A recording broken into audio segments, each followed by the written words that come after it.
की जय जयकार से गूंज रहा था। दिल्ली में खिलजी हुकूमत की शुरुआत हो चुकी थी।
चित्तौड़ की गाथा में राघव चेतन का नाम एक काले अध्याय के रूप में आता है। वह एक संगीतकार था, पर हम रानीसा की सोच से सहमत हैं।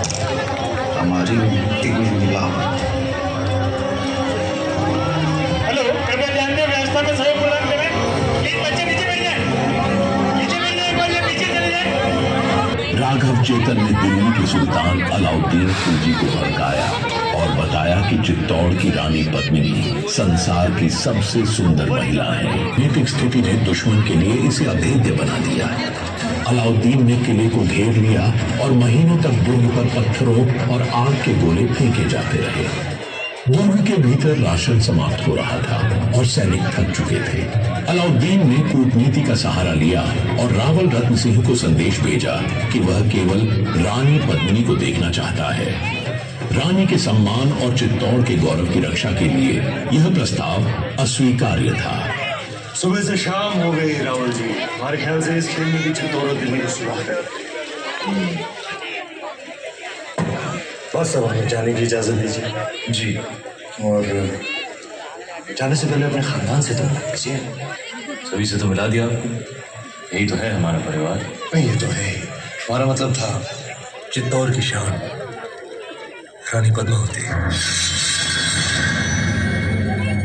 क्या क्या हुआ? क्या हमने कोई नावाजिब गुजारिश कर दी? घनी ओछी बात कर दी तूने रावती। चित्तौड़ में हम अतिथि को भगवान मानते हैं, वरना तेरा सर धड़ से अलग होता इस भगत।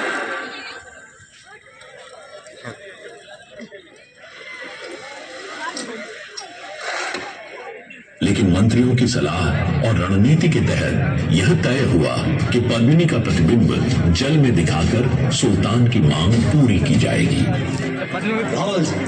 और भी अधिक लोभ से भर गया। उसने रावल रत्न सिंह को छल से बंदी बना लिया और शर्त रखी कि यदि पद्मिनी उसे सौंप दी जाए तो वह रत्न सिंह को रिहा कर देगा। चित्तौड़ की रानी ने अपनी बुद्धिमत्ता से योजना बनाई। उन्होंने अलाउद्दीन को संदेश भेजा कि वह रत्न सिंह की रिहाई के बाद स्वयं सुल्तान के पास आएंगी। दादा हुकुम, ये वही तलवार है जिसने मेवाड़ और राजपूती मान की रक्षा का जिम्मा लिया था, पर आपने तो स्वयं वहां जाने का निर्णय ले लिया, सर झुका दिया हमारा। लीजिए तलवार और काट दीजिए सर। रावसा को वापस लाने का यही एक रास्ता है। क्या हम सब में इतनी ताकत नहीं कि अपने हुक्म को वापस ला सके, या फिर आपको हमारी तलवार पे भरोसा नहीं रहा? भरोसा है, पर हर युद्ध केवल तलवार से नहीं जीतना जाता। इस बार युद्ध नीति से जीतना होगा। हमारी भेज दीजिए संदेशा सुल्तान। स्वाभिमान क्षत्रिय की सबसे बड़ी लड़ाई है। इसकी रक्षा के लिए हमने सदियों से रक्त की नदियां बहाई है। अगर माता पद्मावती के सम्मान में मुझे अपना शीश कटवाने या काटने का अवसर मिलता है तो मैं अपने आप को भाग्य का किरदार से भी परवल समझूंगा। जय मां भवानी, जय राजपूताना।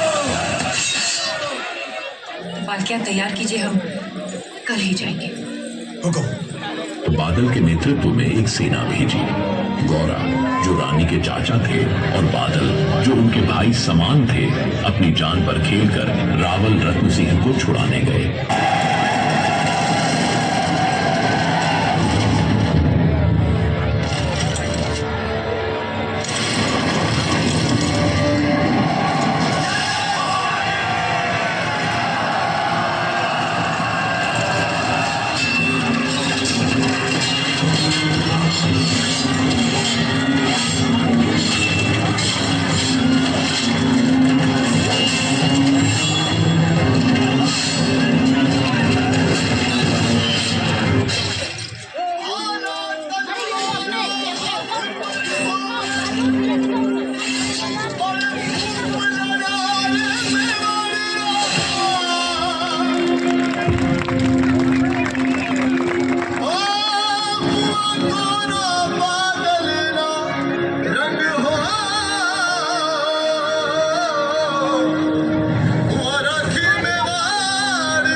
इस युद्ध में गौरा और बादल वीर गति को प्राप्त हुए।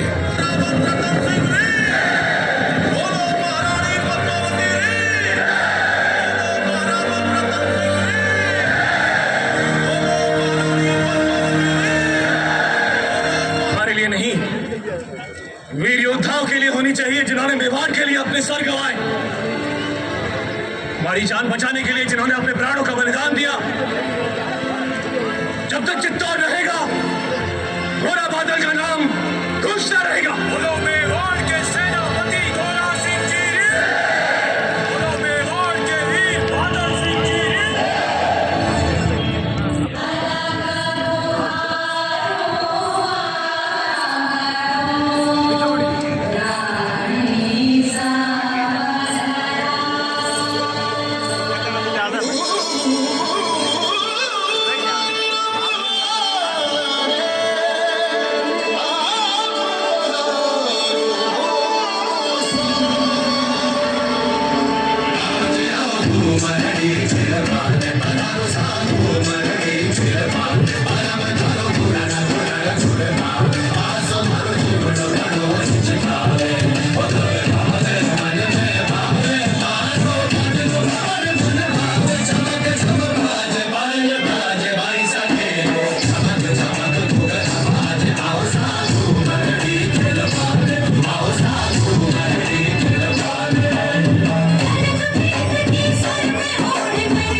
खिलजी की विशाल सेना ने किले में प्रवेश कर लिया।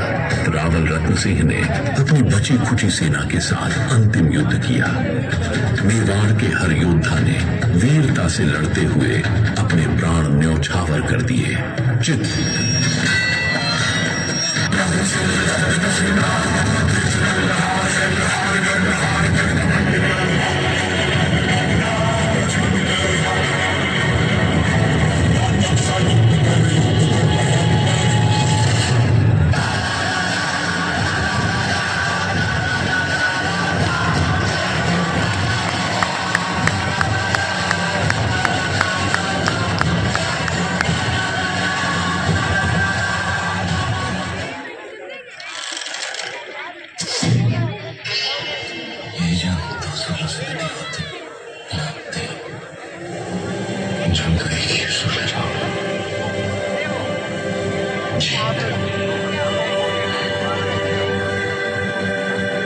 इस हार को स्वीकारने के बजाय रानी पद्मिनी ने जौहर का निर्णय लिया। दुर्ग के भीतर एक विशाल अग्निकुंड तैयार किया गया। रानी पद्मिनी और चित्तौड़ की अन्य महिलाओं ने उस अग्निकुंड में कूदकर अपनी आबरू की रक्षा की। जिस अग्नि को साक्षी मानकर साजी ने और मने का वचन लिया था, उसी पवित्र अग्नि को हम फिर जलाएंगे। सौंप देंगे अपने आप को उस आग में और साथ मिलकर जौहर करेंगे। हमारे शरीर को पानी की लालसा रखने वाले शत्रु के हाथ हमारी परछाई तक नहीं लगेगी। यह शरीर राख हो जाएगा पर अमर रहेगी राजपूती शान, हमारे उसूल, हमारा स्वाभिमान। और यही अलाउद्दीन रे जीवन की सबसे बड़ी हार होगी।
चित्तौड़, मेवाड़ की आत्मा।